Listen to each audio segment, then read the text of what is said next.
Hello, welcome to our commodity deconstruction optimization webinar here that we're having today. This is Austin Data Labs, and my name is Dave Brown. I just want to give you a little intro to who I am. I'm the Chief Industry Officer here at Austin Data Labs, and part of that is the fact that I spent most of my career prior to coming here and helping to found this company in the American meat industry, particularly pork. And in that time, I spent pretty much all of that time in the business side of it. So scheduling, product management, sales, pricing, all of that good stuff. And then, noticing that there were things that could be done better, helped to start this company, and that's how this all got started. Another industry that we work on here is dairy, and for that, I'd like to introduce my colleague Robbie. He's an expert in that regard. So go ahead, Robbie. Thanks, Dave. I think you're too kind with the expert, but I know a thing or two.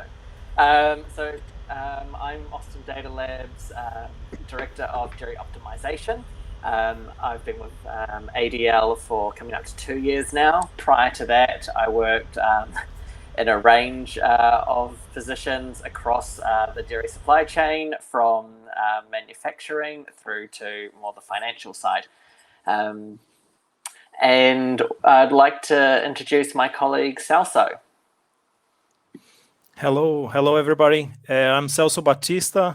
I'm leading services for Austin Data Labs. I have a big background from the business side, working with beef and strategic planning and S&OP fronts.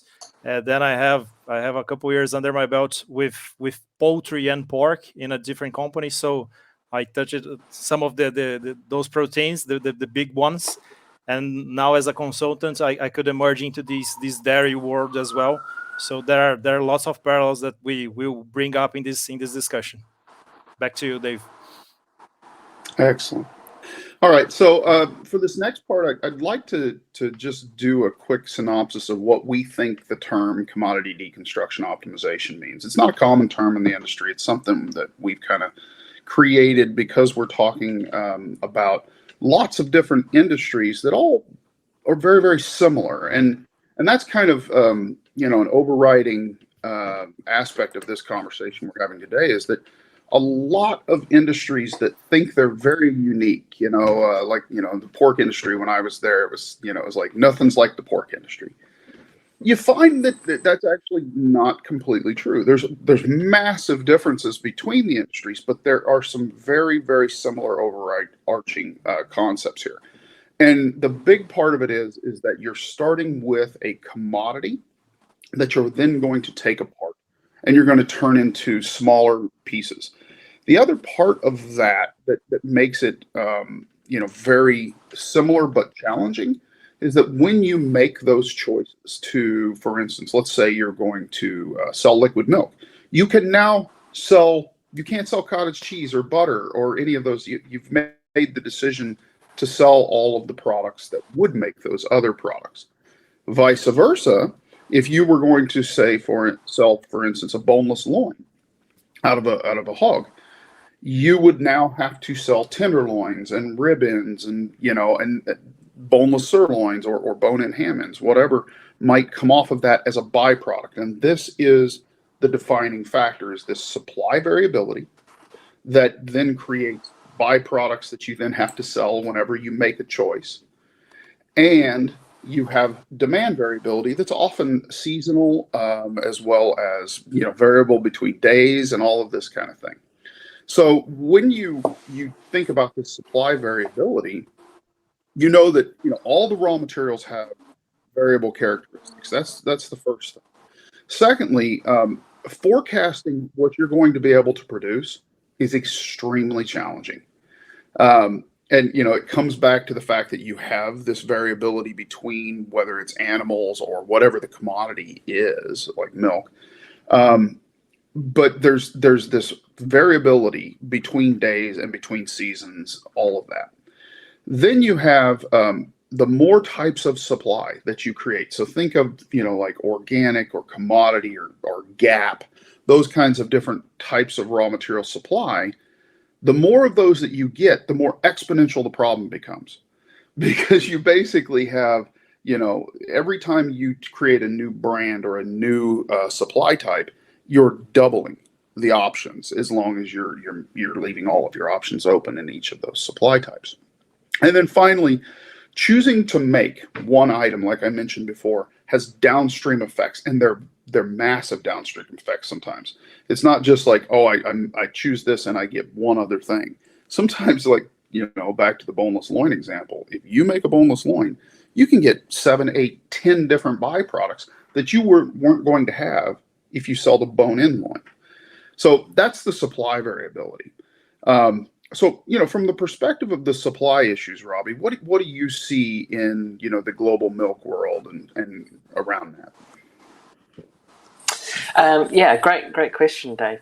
So holistically, milk supply is very, very variable, both in terms of the quantity that can arrive each day at the plant, but also in terms of the composition below that. So you have two problems going on here.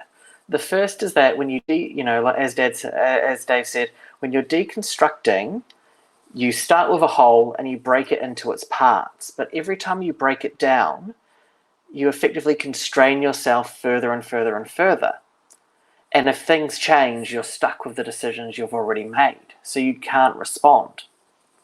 So you have that problem holistically, but you tie that then with the variability in the milk that is arriving at the factory, be it both in terms of quantity and composition, and you have a variable input that has to meet specified outputs at specified levels, and balancing these two equations is something that firms have to get right, otherwise they're going to leave value on the table. So a big challenge in the dairy industry is, one, how much milk is there going to be on the day, because that changes throughout the year, and two, will that milk be very watery, for lack of a better term? Will it be low in fat, low in protein? Will it be high in fat, high in protein? Given how that can swing, how that can vary, how does that affect me hitting my production targets? If I need to make 100 tons of butter today, the amount of milk, the amount of cream required to do that will be very different today in October versus in May, let's say. So the big issue is how much of the stuff is there going to be and of what composition, and then trying to balance that against our targets. Celso, what sort of challenges do you see in more the poultry and flesh protein side? There are lots of parallels in what you just said, Robbie. In the meat industry here in the South America side, we usually joke we are buying a bull, a cow, or whatever we can get. So it's even hard to predict at that level, and to do a good planning, to get a good process around your everything that you are flowing through your IBP cycle or SNOP cycle. It's important to predict the quality of your supply, so you can take decisions of which finished goods you can go after.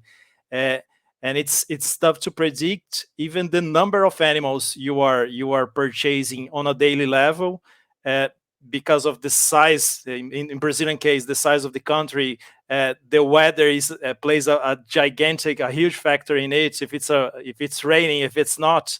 You brought seasonality. If you are getting a grass-fed animal or a grain-fed animal, you can see difference in this quality you get from the finished animal, and how it's going to translate to the finished goods you can fulfill. And to Dave's point, you go after some qualities for specific cuts, but you need to deal with the whole animal. So you are going for round cuts, specific pattern of quality, and you have to deal with the rest of the animal. What you do with the forequarter, what you do with ribs. So it's really interesting how to mix and match this assembly process. You will get the full animal. That's not a question. You will get it. You need to deal with it. So that's what is unique about those segments we are discussing. What can you bring, Dave, around the US side of this problem? Yeah, I think the number one thing that I would talk about here is the fact that we all know that at least in pork and most beef in the United States, we're not dealing with the grass cycle.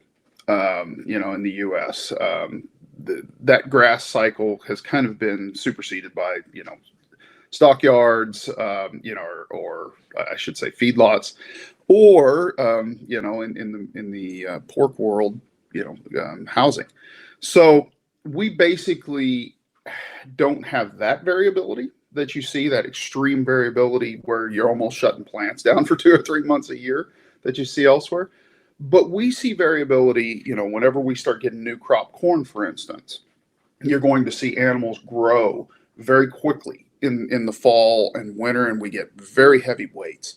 And this is a big deal in the pork industry, for sure, because you'll be selling, for instance, say 1720s and 2023s all summer. These are hams, weight ranges for hams. And then as you get into the fall, when everybody wants those weight ranges, that's when you don't have them because the hogs get huge. And you'll see the same thing in cattle when they get into that same new crop corn as well.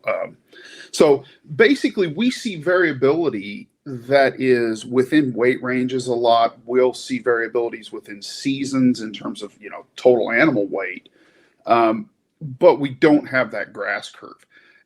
But even with those smaller changes in supply, it's still, particularly for me when I was, running the scheduling and the product management world at Smithfield, we were doing 120 to 130,000 head a day of hogs. And you make a couple percent change on that, and you can really affect fill rates. A couple percent change on what you're getting on or versus what you expect. So that variability can still be quite challenging there. So I think that's the biggest difference there. So let's switch gears a little bit. We've talked about supply now for a while. Let's switch gears and let's talk about the demand side.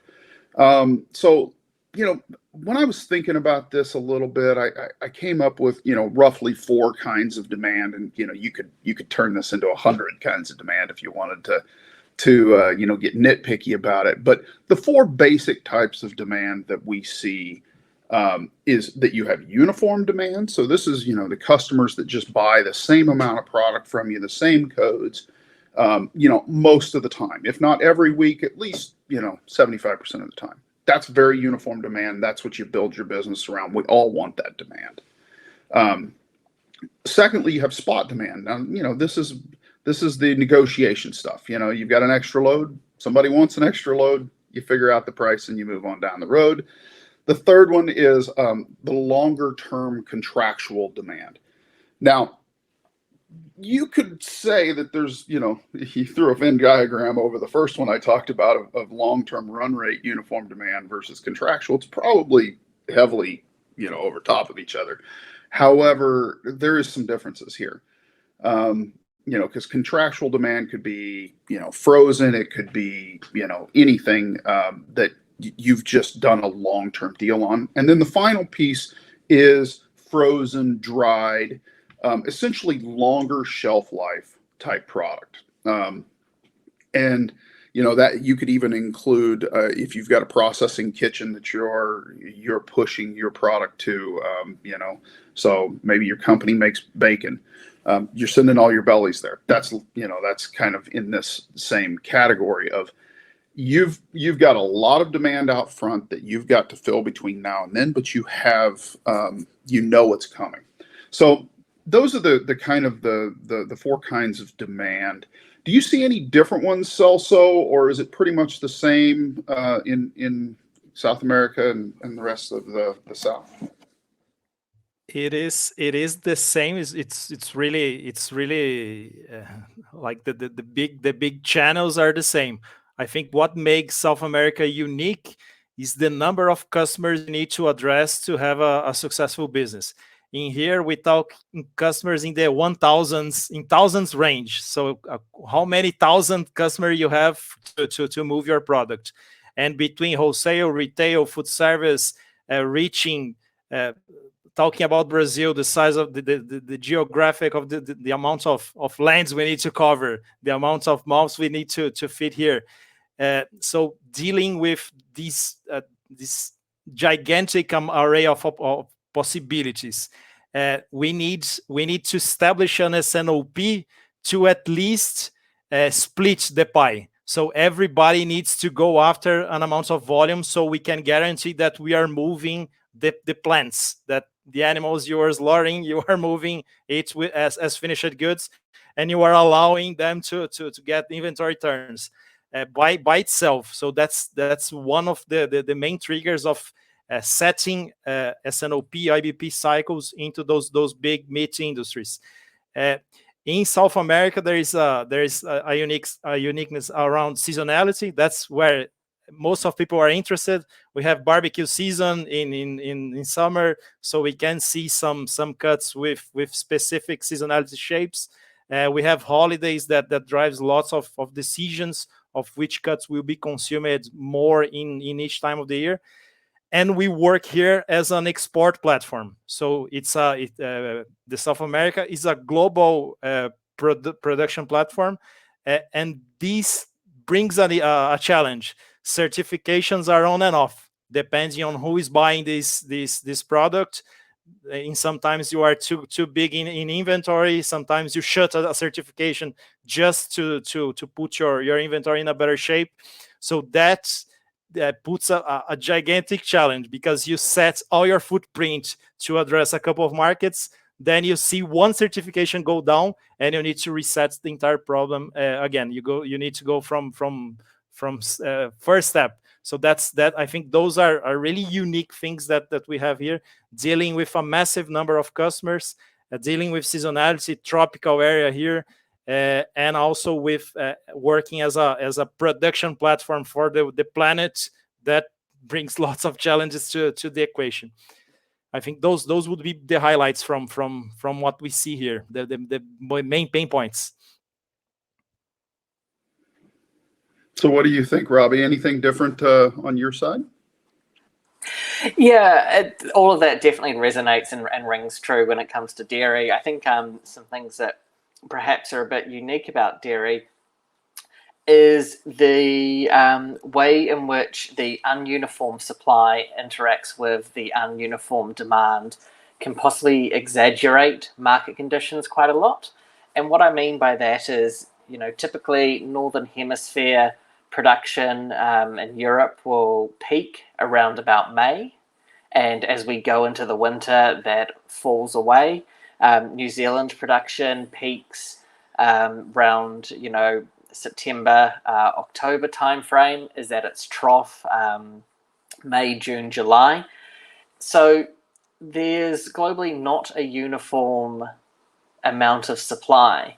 If we then throw into the mix things like Christmas, Easter, Chinese New Year, Ramadan, etc., the Super Bowl for cheese consumption, all of these things, depending on when they fall, if they fall close together, if they're evenly spread apart, the way in which that demand comes through can really throw the markets in interesting ways. And if we find that we have multiple big demand events coinciding with each other, say we have a situation where we have an early Easter that coincides with Ramadan, would be an example, we could see huge demand for fat.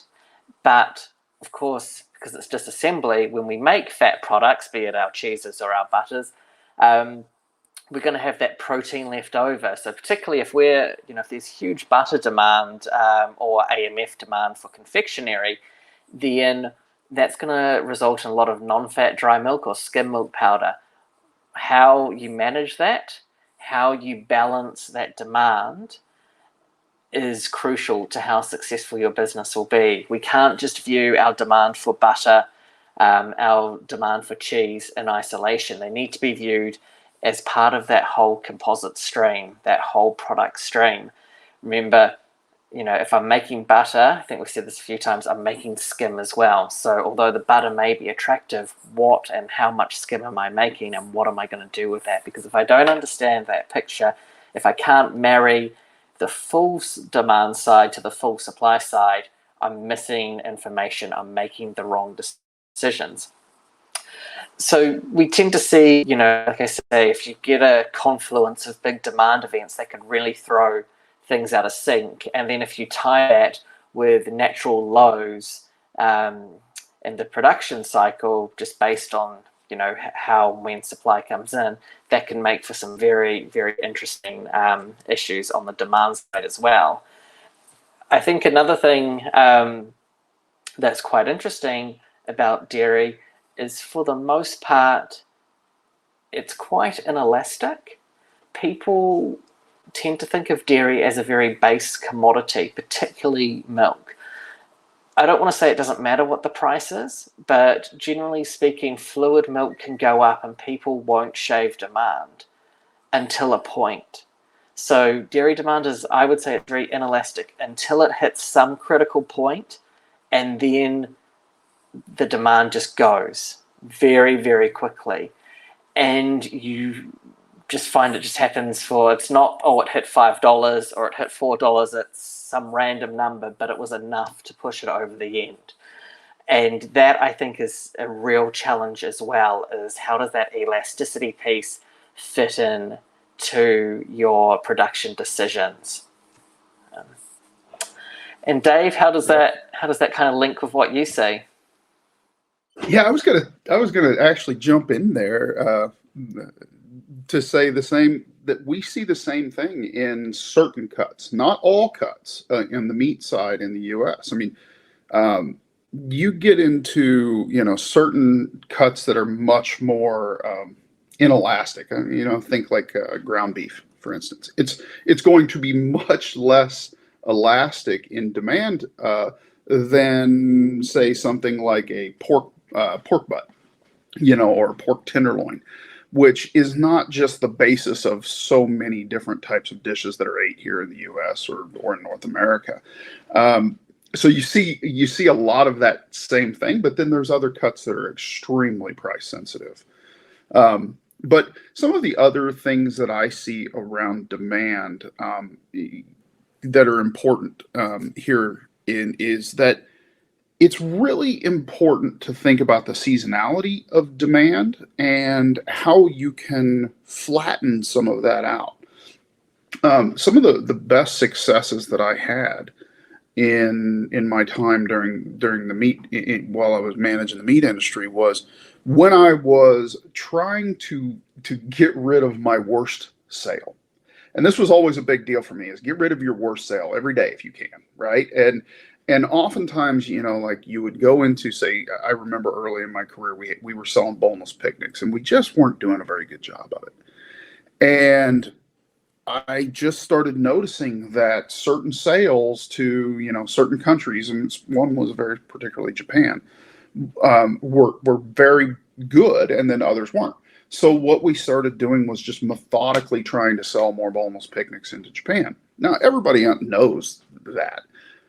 But until you do the analysis, you have the data. I mean, early in my career, we didn't even have good data. You'd come in and basically you'd have a stack of paper on your desk that was telling you what your business was. It was really once we got good visualization of our sales history that we could start seeing these patterns. And that's also a big part of what we, it's not a huge part of what we do, but it's a part of what we do here is look at those kinds of things and show you your sales history and where you have opportunities. And, we'll bring in elasticity, like you were talking about, into pricing and forward demand. And that's all very important. But once we started selling more of these boneless picnics into Japan and elsewhere in Asia, now this was like 20 years ago, but when we started doing that, I mean, our margins went through the roof. Another thing that we had a lot of success with, and this was much more recently, it was probably 8-10 years ago at most, was when we started recognizing that if you could sell a bigger portion of your product frozen, particularly in certain cuts, it gave you a basis to where you did not have to negotiate below that number, as long as you had certain amount of frozen product, right? And so bringing in more of that frozen demand helped our margins a ton. So, thinking about that kind of optimization around demand planning and, what sales you're going to take, and particularly, get rid of that worst sale every day if you can. And it's amazing how, taking a sale that's, let's say, 10-cent negative margin and turning it into 1 cent margin, or even negative 30 into 1, or even 0, is transformative to your overall profitability within these commodity industries. It's a very big deal. So yeah, that's kind of how I saw it. The last thing I really wanted to chat about as we go through this is I wanted to talk a little bit about the optimization side of all of this. How did you guys go about optimization within your industries? How would you do it today with better tools, things like that?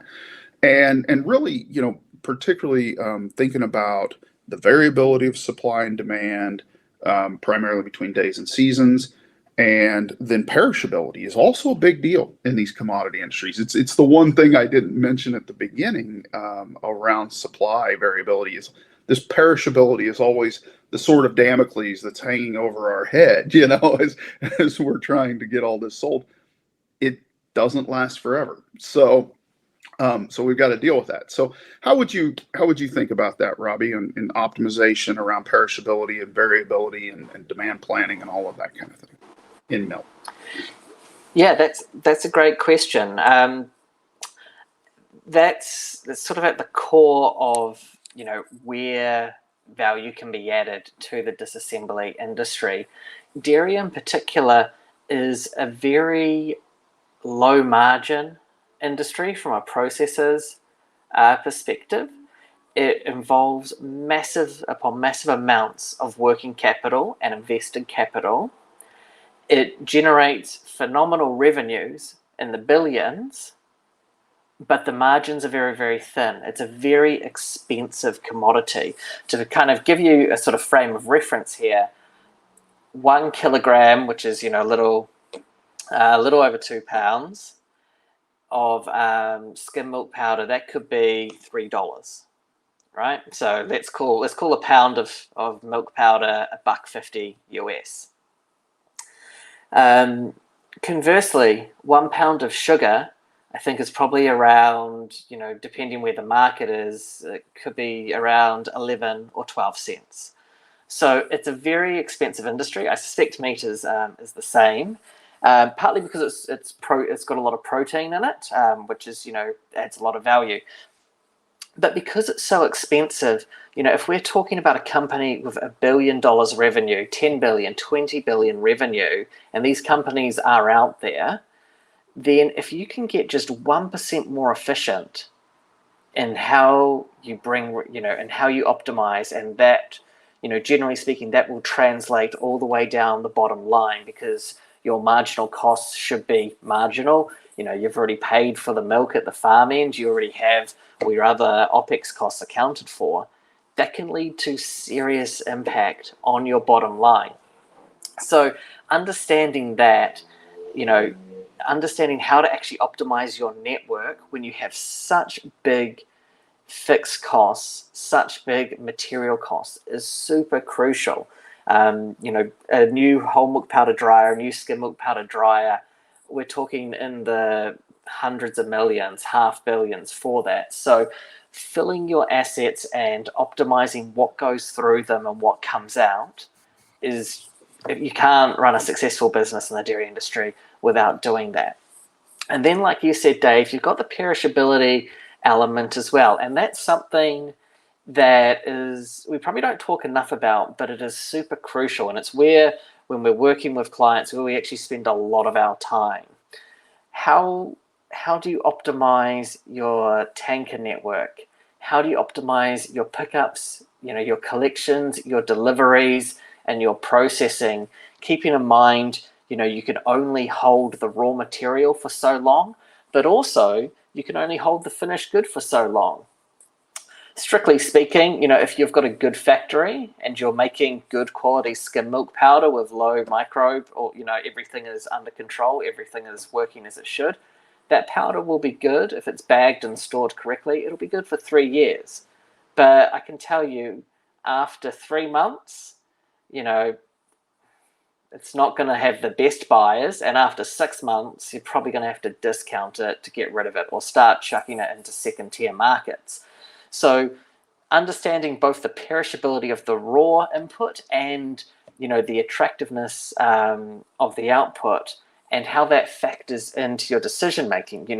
When am I going to make this product? Well, when am I going to sell this product? That should determine when I make it. The balance of when I'm going to sell all of my products, the balance of all of my demand, should determine how I balance my supply against that. Having a system that can do that, that is crucial, and that's where we spend a lot of our time on making sure that our clients are making the right products at the right times. Celso, is that how you think about meat? Yes, I think you brought this how to approach the optimization to the problem. We have multiple entry points here. We discussed about supply, how variable it can be.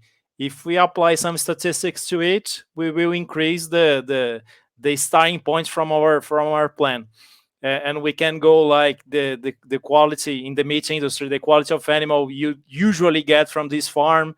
You can go a couple months prior, you can go a couple years prior to track some seasonalities. So with basic statistics, you can start improving your process. Dealing with optimization, more the end-to-end part of it, tracing what you're getting from your supply to the finished goods you are achieving by the end of each cycle. That by itself is as complex as you can get. Sometimes you are optimizing your vacuum machines, sometimes you are optimizing your frozen tunnels. The amount of products you are getting there is what you can get, so you work at full strength. And sometimes you actually can optimize your carcass, your mix, the mix of products you are getting out of each carcass. So depending on whatever scenario you are in, from the market perspective, from your internal perspective, assemble this puzzle is really hard. So putting technology, putting analytics into it delivers a lot of value. Sometimes we just showcase where your inventory is, and customers from our portfolio are delighted about it, because now I have visibility of what I have on hand, as simple as just having an extract of this is your inventory. So we did this to start our optimization process, and for the customer, there's already value in it. And from my opinion, from past experiences dealing with optimization from the business side, is having the ability to take faster decisions. Things will change. That is a given. It's something we can't control. How we will react to those changes is what will dictate if a business is a successful one or not. So I think that's mandatory. And to both your points, we have a product that will expire. So we're having a ticking bomb in our hands, and we have to deal with as fast as we can to deliver a product with quality to the final consumer. So by itself, the business we need to take decisions fast, and plug these with all the complexity. We need to put science in it. If we don't, it's hard to say that you are planning well. That's something I carry from my past. We need to do a good plan. We probably don't do an awesome plan, the excellent top of the notch one. We need to plan well. We need to take constructive decisions, and science challenges us a lot, question some of the decisions we have been taking in the past, and I think there is huge value in it. What can you plug in, Dave, around this? Yeah, something you said right there at the end just made me smile, because things are going to change. That's what you said, right? And didn't have a day in my career where things didn't, blow up in my face somehow. and particularly, as when I was with Farmland and then Smithfield, we had a lot of plants and we were doing a lot of hogs. And the more of that you get, I think at one point we had, 12 different animal programs. So, we were making, all of these segregations in the animal side and in the coolers. And then, anything goes wrong and you've blown up your schedule. You've blown up your product left to sell, right? What you have left to sell, what I call PA. And so managing those within day is a huge part of what we do with the software side, right? And so a perfect example of this, Celso, is we had 3 plants on the East Coast, and we had a hurricane come through, and it was going to wipe out 2 of them. And basically, when we figured out that, okay, we're going to shut these plants down for 2 or 3 days, whatever it was at the time, we spent a whole day just figuring out what we had left to sell and what we had to short, making, and that took like hours and hours to do. And our salespeople the whole time are just freaking out because they don't know if they're going to fill their customers' orders or not.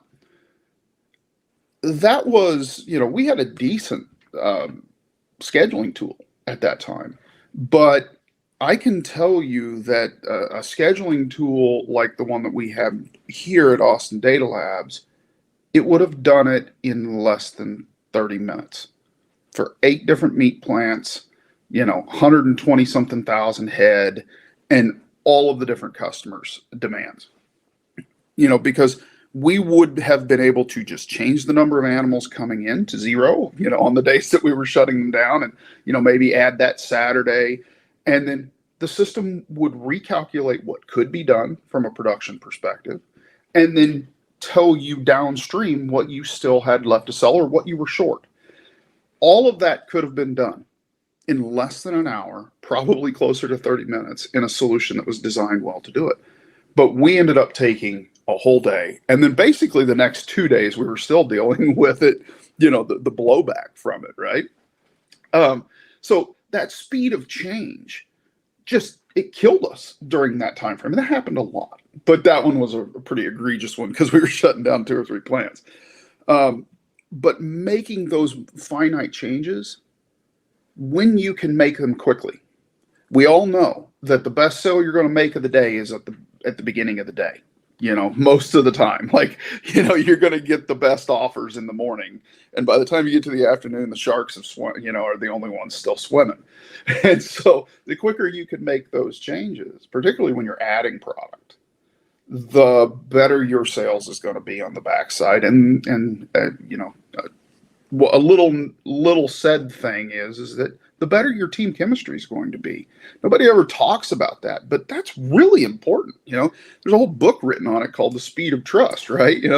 If your sales force and your scheduling team and your whole product management team, if they all trust each other because they're all working from the same playbook, they all have the same rules around optimization, you are going to have a much better outcome. And you're also going to have a much better, speed of trust, as that book said. But so other than that, that one just tickled my fancy when you said that, Celso. But other than that, I would also want to talk about a little bit from the U.S. side.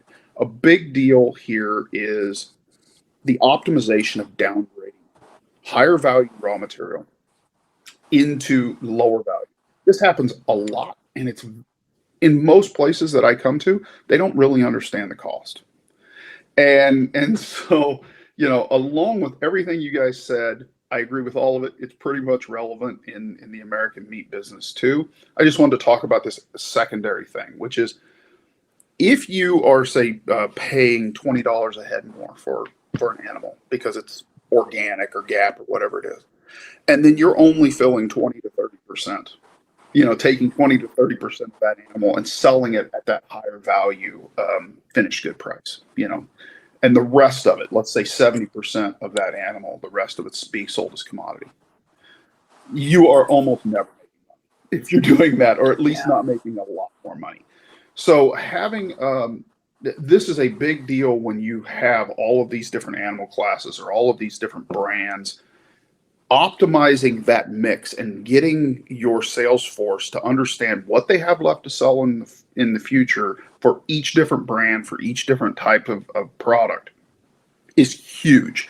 And it will take you from, say, 30% utilization, of organic to 80 or 90% over time. And you can get there pretty quickly as long as you are all, again, working from the same playbook. You all know the same, have the same product availability sitting in front of you. You all have the same inventory analyzer sitting in front of you. Everybody's working with the same numbers.